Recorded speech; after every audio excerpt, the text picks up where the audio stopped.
The Tao of Self-Confidence, episode 454. Welcome to the Tao of Self-Confidence, where I share stories of amazing women who have discovered their inner journey to self-confidence. Visit our website at thetaoofselfconfidence.com. Your inner journey to self-confidence awaits. Well, hello friend. Welcome to the Tao of Self-Confidence, where I share stories of amazing women who have discovered their inner journey to self-confidence. I'm your host today, Sheena Yap Chan, and today I have a phenomenal woman on the show today. She's a body positive advocate, a model, and an author, and you might have heard the previous episode about her sister sharing her story, and I'm just really excited to have her on today. And without further ado, I'm going to introduce you to Danah Gutierrez. Danah, how are you today? Maybe you can fill in a little bit more about yourself to our listeners. Hi, Sheena. Glad to be here with you. I'm a body positive advocate. My sister and I started the body positive revolution back in 2009. We weren't really expecting it to be this revolution, this sort of movement in the Philippines, but it just became that. And just a few years, just last 2016, I believe, 2016, we wrote a book. It's called The Big Fat Book of Self-Love. And it's a compilation of our ex-blog, our very first blog, theplumpandI.com. And then we collated all our favorite blog posts, and then we added more. So it's one cohesive book. And now I'm currently in fashion school. Hopefully, I want to be, catering to the plus size demographic. And I also like makeup artistry. And we do public speaking as well. And of course, plus size modeling for retail brands here in the Philippines.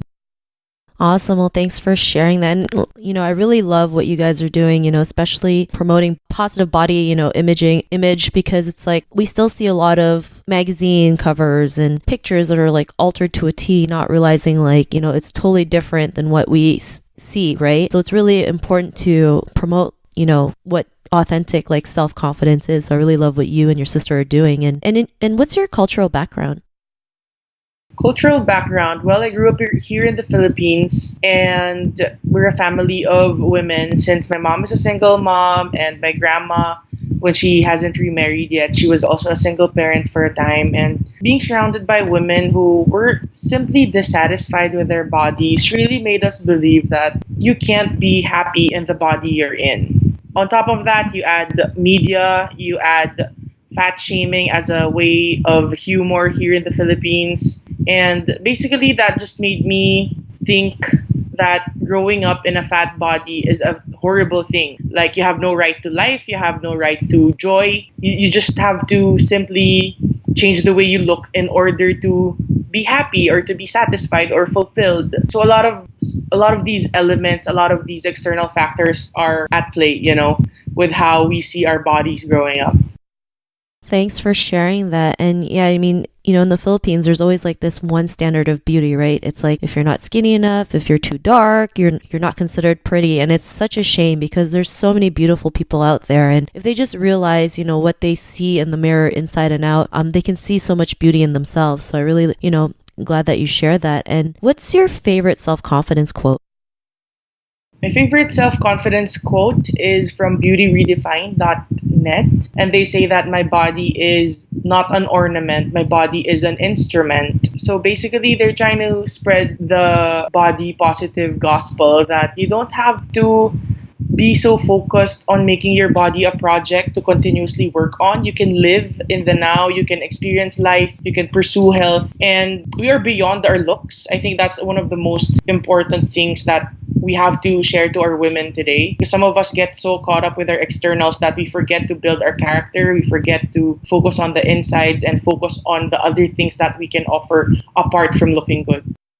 Thanks for sharing that. And I love that quote that you mentioned, because so many of us sometimes we're like, when I get this perfect body, I'll be able to live, not realizing you can just live in the present moment, and, whatever happens, it's going to happen. It's just learning to, embrace it, right? We're going to have bad days. We're going to have days where we feel like we just want a tub of ice cream, but we'll get through it. So I really love that quote. And Danah, in your own words, how do you define self-confidence?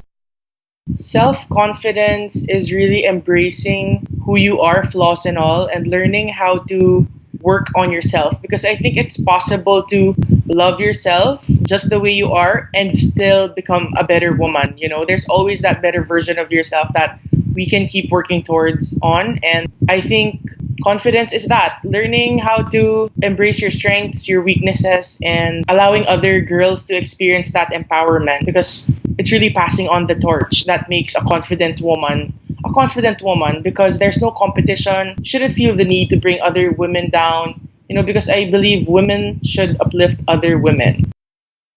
Thanks for sharing that. And I love that definition. And I'm with you on that too. Instead of, standing behind or in front, we all walk together side by side. And that's what will build a stronger, union, especially with women, right? So thanks for sharing that. And Dana, what was your life like before your discovery of self confidence? Oh wow, I just really had low self esteem, although I think I played it up with my humor, but in reality, I was just so desperate for attention. I wanted the validation. I couldn't stand being alone. I always felt the need to get skinnier or just look better, always look better. I think that was my goal before, to always look better, to always improve my physique. And it got me into this obsessive calorie counting and obsessive exercising, which really just made me, mentally unhealthy.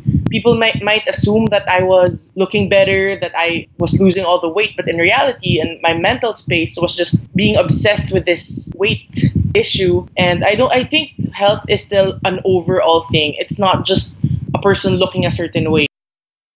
Thanks for sharing that. And I think, a lot of people deal with this, right?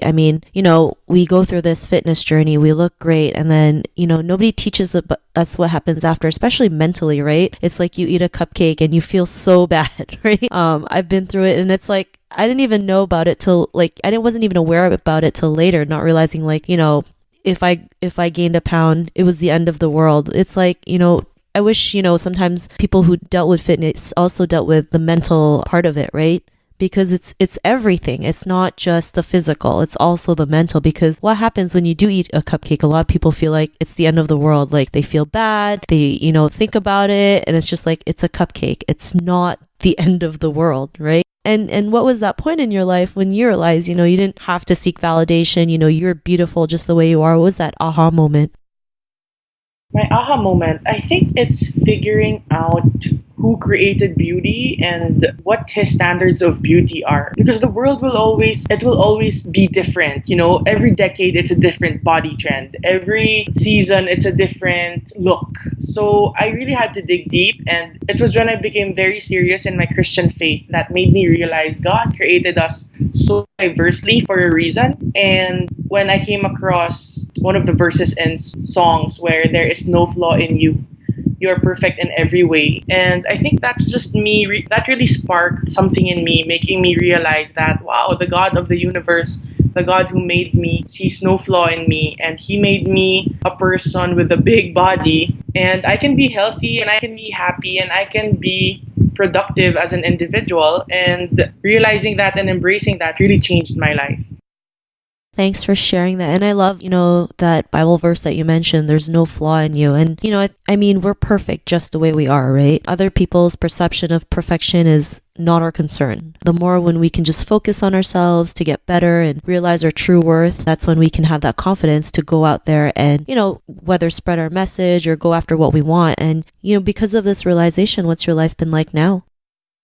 Wow, well, my life has been not perfect. I still have the days where I feel like, oh, this gut is still so big, or oh, my arms. But you know what? It's really being surrounded by like minded women and always reminding myself that when these thoughts creep in, I have to ask myself, what's the dialogue? What's the conversation that's been going on in my mind that's making me believe these lies? So now it's been hard, but it's also been amazing just to pass on this body positive journey to other women, to invite them to walk with us in this journey of towards self-love, and to talk about this in a safe and authentic space. Like, we just started Self Love Club a few months ago, and it's just really our project to build communities and to build stronger women who are empowered through body positivity. And yeah, it's been a ride. It's been a good ride. Awesome. Well, thanks for sharing that. And, to the woman who's listening to your episode, she may be in her own journey of self-confidence. What'd be that one tip you would give to her? One tip would be to remove everything toxic in your life. May it be the media you consume, magazines, TV shows, social media accounts you follow, so-called friendships that bring you down or make you feel bad about your body. Or I think that's it. You have to create a healthy space. It's not selfish if you want to prioritize yourself. Thanks for sharing that great tip, Dan. I do believe, removing everything toxic, really helps us create the space where we can become a better version of ourselves. So I love that tip that you mentioned. And, if our listeners wanted to get to know a little bit more about you and what you do, or check out, the movement that you and your sister have created, is there any links or social media profiles we can connect with? Yes, please check out my personal blog. It's thedanasource.blogspot.com. And I'm also on Instagram. I reply to all the people who comment on my stuff there, and I really want it to be a conversation. I even ask some of my followers to message me if they want advice or if they want to just chat. My handle is the Danasaurus. That's TheDanahSours. And of course, please check out our website, plump.ph. That's also our handle on Instagram. Thanks so much, Sheena. Thanks again. And to our listeners, if you want to connect with Danah, you can also head on over to the taoofselfconfidence.com and search for Danah's name. Her show notes will pop up along with everything else that we talked about. And I just really want to thank Danah for taking the time to share her story and tips with us on self-confidence. So thank you again, Danah. Thanks, Sheena. God bless you. Have a great day. Thanks again. And to our listeners, be on the lookout for another new episode of another amazing woman's journey to self-confidence. And we'll talk to you soon. Bye for now. Thank you for tuning in to another amazing episode of the Tao of Self-Confidence. Sign up for our free membership site to get more amazing resources for self-confidence by visiting our website at thetaoofselfconfidence.com. Your inner journey to self-confidence awaits.